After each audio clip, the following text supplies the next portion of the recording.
Hey guys, Marisa at kitchentablestamper.com. Today I have a really cute card for you. It's a simple one and it's one of my favorite layouts. So let's get started. I want to show you the hand-penned petals bundle.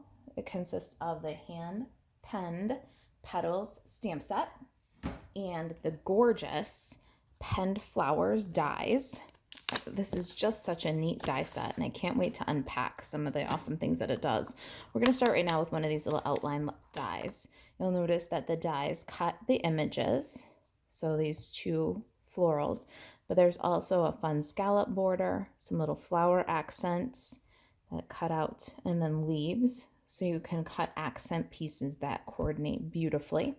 And then inside this one, there's an outline for this little bunch of flowers, and then there's this kind of lacy cutout. I don't know, it just coordinates with, you can lay it over and mix and match it. Just really cool die set. The hand pen petals and the penned flowers dies, when bundled together, you save 10%. We're going to stamp this sprig of flower. It's just the one, like the one stem, with Memento Tuxedo Black ink on basic white cardstock. And we're going to use a Stampin' Pierce mat underneath for the photopolymer stamp set to get our best impression. I just love this set. I'm actually going to bring my ink pad to my stamp instead of the other way around. Something that I haven't told you guys in a while is when you're inking a stamp, you either want to bring your ink pad to the stamp, or you want to bring the stamp to the ink pad. That's going to give you even coverage of ink on your stamp. You don't want to do this symbol monkey thing. There's no way to ensure that you get even coverage if you're doing a symbol monkey, where if it's on a level surface or if the ink pad's on a level surface, you'll get your best ink coverage. All right, so we got basic black. All right, we've got tuxedo black on basic white. And look at that gorgeous hand-penned image. Isn't that beautiful? I just love the line art. Now, what makes it even better is how quick we can color it in using the stamp images. So there's leaves, and then a bloom, and then there's that side view of the bloom. We're going to color it in with Mint Macaron, Blushing Bride, and Daffodil Delight. I'm going to start with my Blushing Bride and the side bloom, and the idea is to line up your image, but it's not going to be a perfect fill. It's going to leave little white highlight spaces, might go out of the lines a little bit. It's got an artistic kind of watercolor, and I love that because I am a control freak and I want to try to control my watercolor. So with a stamp, you just stamp it in and you get what you get, right? All right, so then we're going to color in the leaf, and I'm just going to take this larger one and fit it as best I can. It's not going to completely fill. It's not going to perfectly fill, and that's okay. It's going to leave the highlights at the end of the leaf and on the vein, and then we'll do the little leaf right back here, and then stamp in, and then one more big one down at the end of the stem here. And that distinctive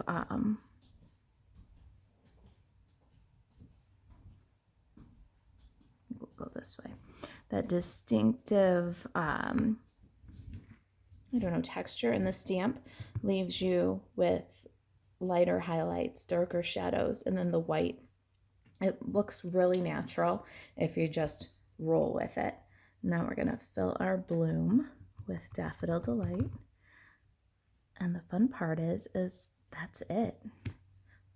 Not much to it. Now there's no image for the stem, so we're going to just take our aqua painter or our water brush, and we're going to get some ink on the cover of our Mint Macaron Stampin' Pad, and we'll fill in the stem of this flower and just swoop in with a little bit of color. The less you try to control it, the better. just fill in. Isn't that cool? All done. That's it. That's all there is to it. I'm going to clean off my brush a little bit here and some of the scrap. And then we'll give it a second to dry. I just love this stamp set. Look at those gorgeous results. All I did was stamp in and then brush a little bit of color in the stem. Now while this dries for just a second, let's take a look at our card base and designer series papers. I've got a Blushing Bride card base. It's 8.5 by 5.5 and then scored at 4 1/4 to make a standard size card base. My designer series paper. This is the hand pen designer series paper. We've got two pieces that are 4 1/4 by 1.5. We've got one piece that's 4 1/4 by 2. All right, so this is both sides of this one. And then this gorgeous mint macaron stripe has a beautiful blue and green. There's a little bit of cinnamon cider in this. You're not getting, but a little edge of it there that makes it feel kind of fall. It's a gorgeous paper. Let's adhere our designer series paper to the card front. I'm going to use some multi-purpose liquid glue.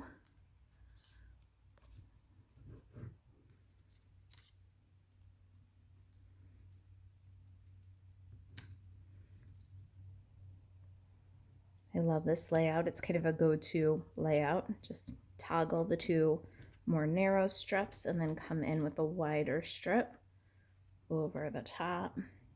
Give them all kind of little angle, jaunty angles. So pretty. Isn't that gorgeous? Now layers. I have 2 layers here.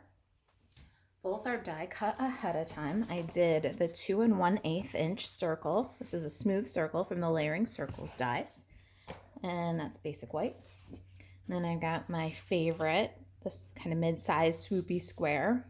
This is the Hippo and Friends dies. It's about 2 9/16 and that's mint macaron. You can glue those 2 layers together and then glue them to the card.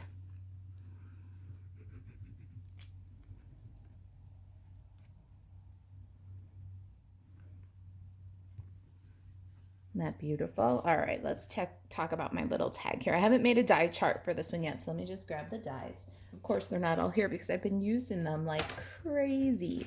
Let's see, here's another one.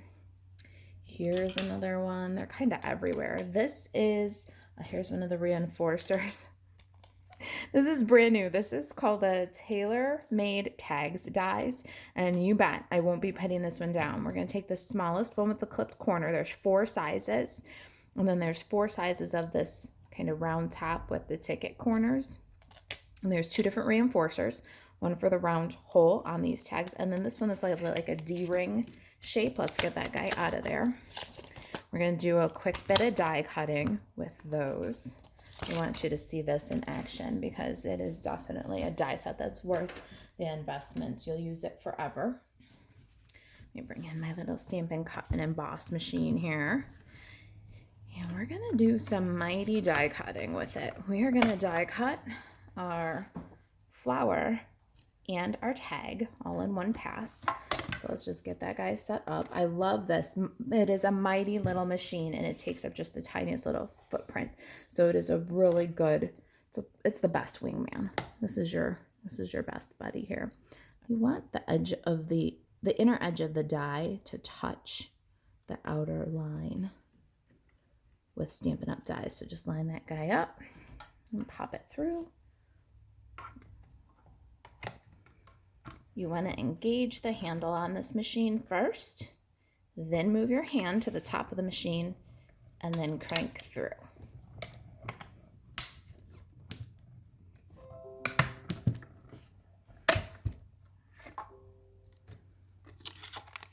Look at that. So beautiful. And then our little tag. I love the little oblong opening, the stitches around, perfect tag shape. Now some reinforcers for that. I'm going to grab some petal pink this time. We're using Blushing Bride and petal pink together, which I think is super fun. And let's go ahead and cut the little toppers, the little tag reinforcers. So again, I'm going to reach over my machine and push on the plates. And when the handle engages, then you give it a crank and move your hand at the top of the machine. I hope that helps for anybody who says that they're having trouble getting the machine to engage. It really is. It's a 2-hand process, and there is a method to it. Love that little dude. All right, so there's our little reinforcer. It cuts 3 at a time. So for every pass with the die, you can get 3 of the little tag top reinforcers. It's crazy. So tuxedo black ink again.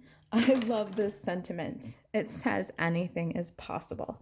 These will be the cards that I send with welcome packets to new kitchenettes. If you've ever thought about joining Stampin' Up, there is a join promotion in May, so next month.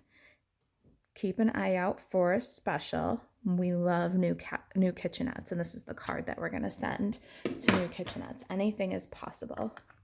Isn't that great? Let me tell you, with Stampin' Up, I have learned that anything is possible. What a growth experience it's been for me. And there's nothing quite like being a demonstrator. I always say it's more, being a demonstrator is just more fun. It sure is. All right, so we got our little reinforcer. Let's get rid of the Stampin' Pierce mat and finish this card. All right, there's our sample. Here's our base. So I feel like there's a little bit of an elegance to this card, and we're gonna add some linen thread and make it a bit shabby chic, I think. I'm gonna thread through my tag here and tie a pretty big loopy bow, honestly. I like a little extra loops of this natural fiber.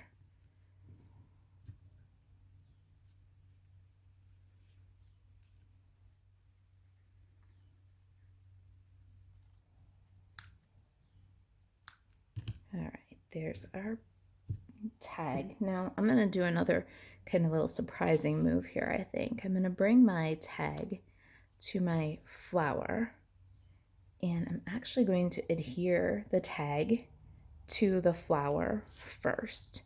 And I'm going to treat this as one piece. So just a little bit of adhesive on the stem.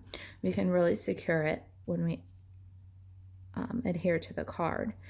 I want to see some of that leaf over here. I want this one overlapping, and I'm just going to bring them together and make them one piece. Now I'm going to add multi-purpose liquid glue all along the back of this one piece. And then for a little bit of variety, maybe a little bit of surprise, we're going to add some dimensionals here, here, and here. That's it, just like on the extreme ends. And then bring it to the card. We want our tag to read level.